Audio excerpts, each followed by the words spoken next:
everybody, and welcome to Good Morning Sri Lanka on MTV Sports. I am Wassam, and I am joined in the studio with my co-host Jason. Second time in a row that we get to be on the same show together. And it's Thursday. A good Thursday morning. I lost count after Wednesday. It's Thursday. It's Thursday, Jason. Okay, it's Thursday. Okay, so we've got a few interesting guests in the studio as usual, and they're not the usual type we bring in to Good Morning Sri Lanka, are they? Mobsters. That's what I hear about them. They call themselves mobs. They call themselves mobsters.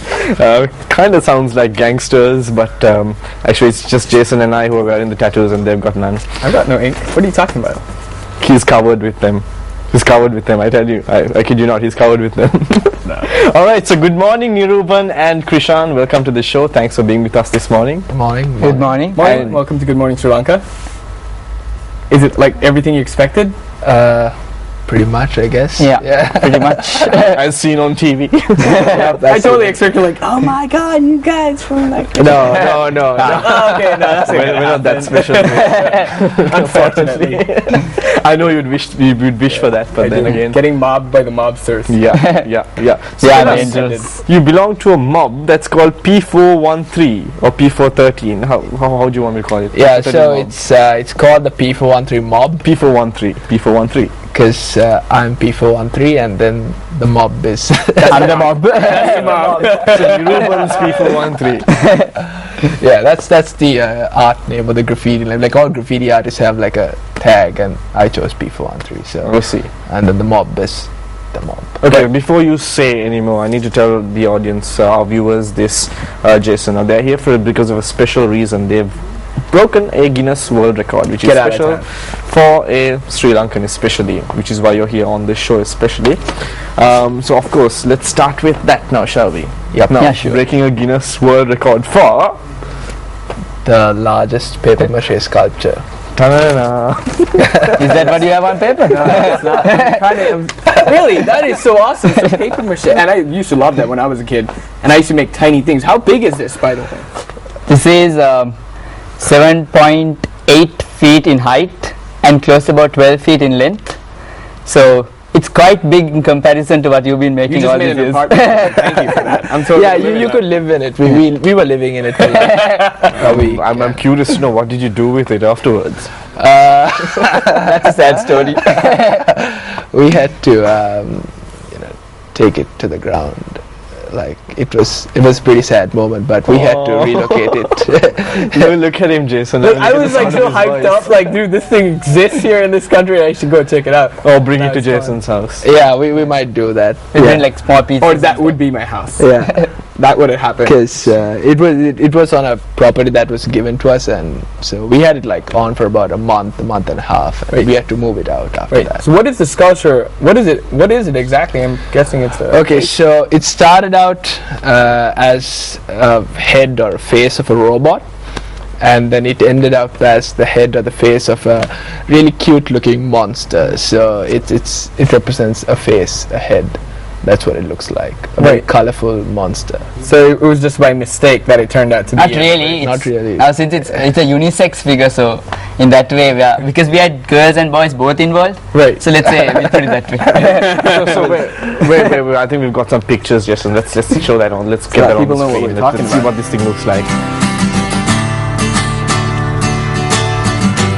Whoa. You guys working together. Yeah, that's us crushing newspaper and then piling it on top of each other to make the sculpture. So what was it? I'm guessing there's a frame that you got to use. What was the frame that you used? Okay, we used steel mesh and then steel bars to make the frame. Right. But once the sculpture was completed, we had to take everything off for it to qualify for the Guinness record. Right, because it has to stand by itself. Exactly. Yeah. It has to be freestanding. It has to be completely solid.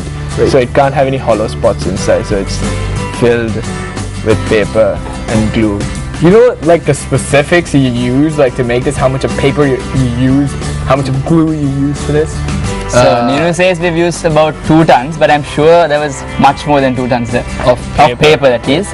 And we had about 600 kilos of glue. Chemical. I think looking at Jason's face, I think you're gonna get a new member to your mob. Yeah, I think very soon you're gonna get a call after this show, or Jason's probably gonna give you his card as soon as the show finishes. And I'll dress up like a ninja and like come there. Like, Yeah, that's exactly what we need. Ninjas in the mob. solid. Yeah. ninjas in the mob. 'Cause we have very Okay, strict dress I've code. got to ask you. Yeah. What made you come up with this? Why? What made you think of breaking a Guinness World Record?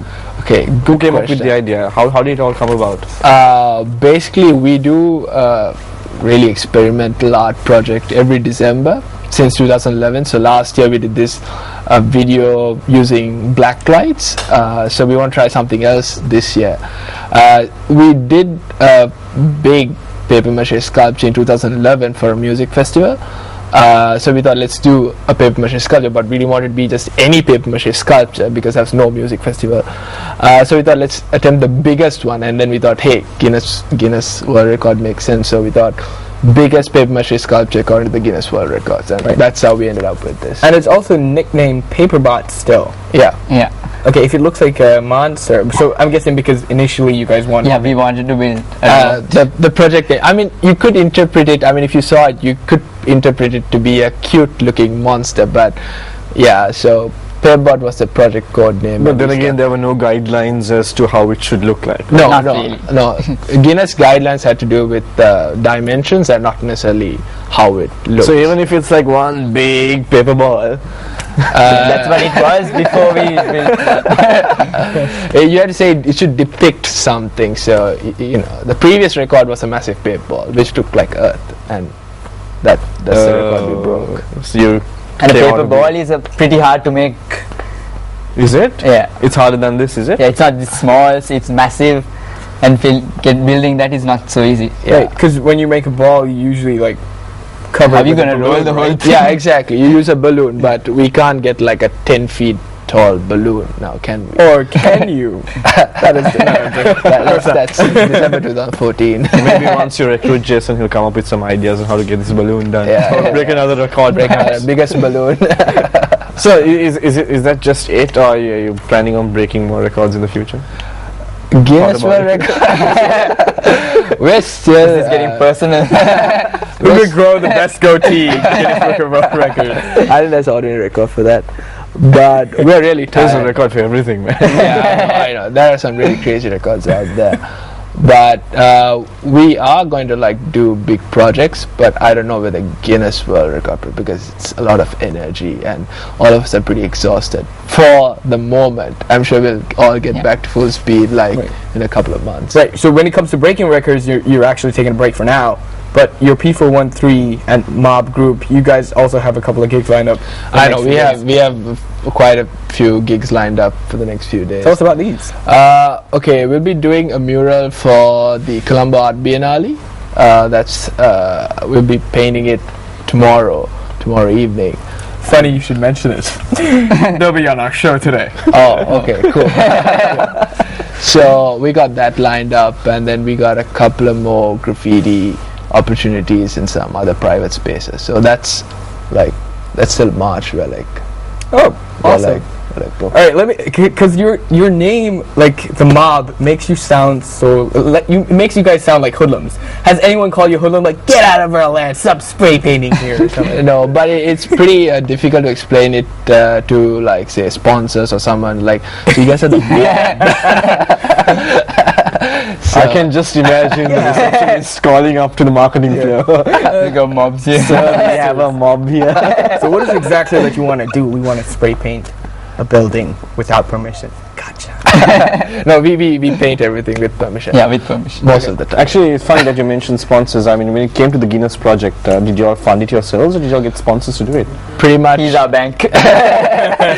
Yes. So I'm broke for like the next 6 months. I'm in debt. It was self-sponsored.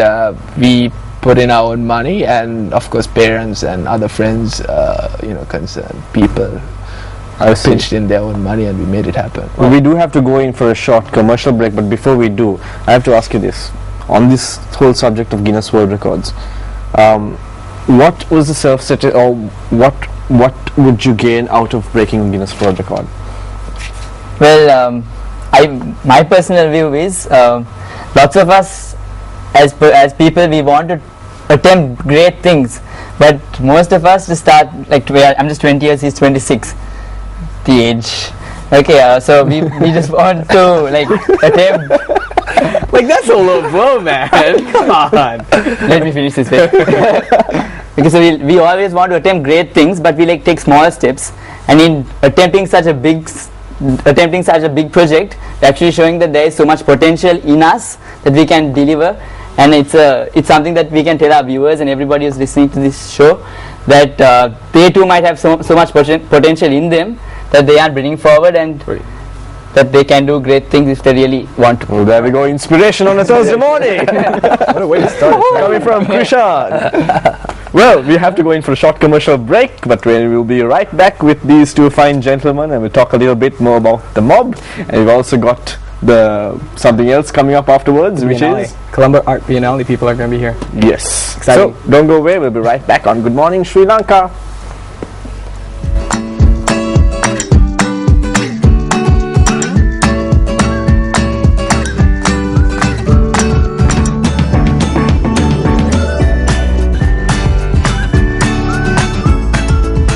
And that's pretty much when I saved everyone. Everyone just tagged me saying, Jason, you're amazing. Welcome back to Good Morning Sri Lanka. I'm your host, Jason, and of course with me is Wassam. Another two consecutive shows in one week. That's pretty awesome. What are you trying to say there, That Jason? should be a Guinness World Record. But people that actually accomplish something are here in the studio. Yeah. Two boys, P413 Mob in the studio. Okay, I need to ask you this, Niruban. P413, you call yourself P413. Yep. What's that about? Okay, funny thing you should ask. It's a personal statement. It's actually stands for a verse in the Bible that says, "I can do all things through Christ who strengthens me." So it's a personal statement. So P413 represents that. Okay, and you were an accountant by profession, Yep. I'm an accounting consultant by profession. and you have this great art side in you. Not great getting there, so I'm working on it.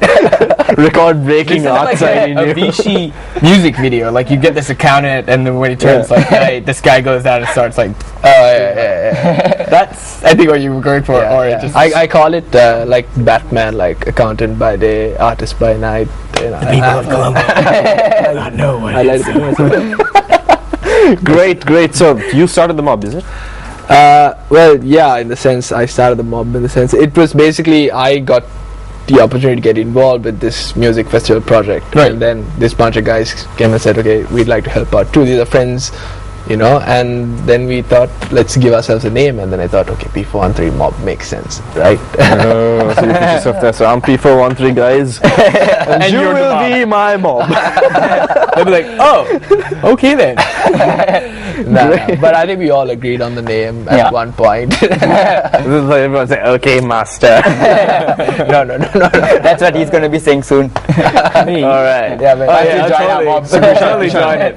From your perspective, now tell us how many people in this mob? Well, we have about 10 or so, but for our projects we continue to get people involved. So for this project that we had recently, which is the paperbot, we had close to about 90 people helping us. Wow. So that's quite a big number. So we're hoping in the project 90 people? Yeah, 90 people. Yeah.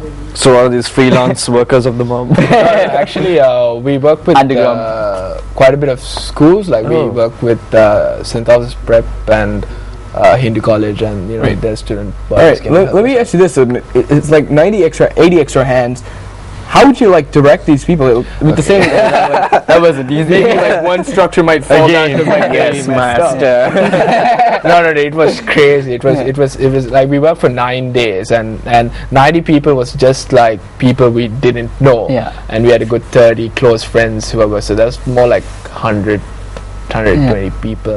It was crazy because like we had to go on shifts, and like we had to say, okay, you crush the paper, you mix the glue, you get inside the thing, you So it was climb like a onto the factory. scaffold. Yeah, it was a factory, and I was scared that I'll get called up by the authorities because it was all children, and I was like, it's just a lot, but no, it's cool. They all volunteered.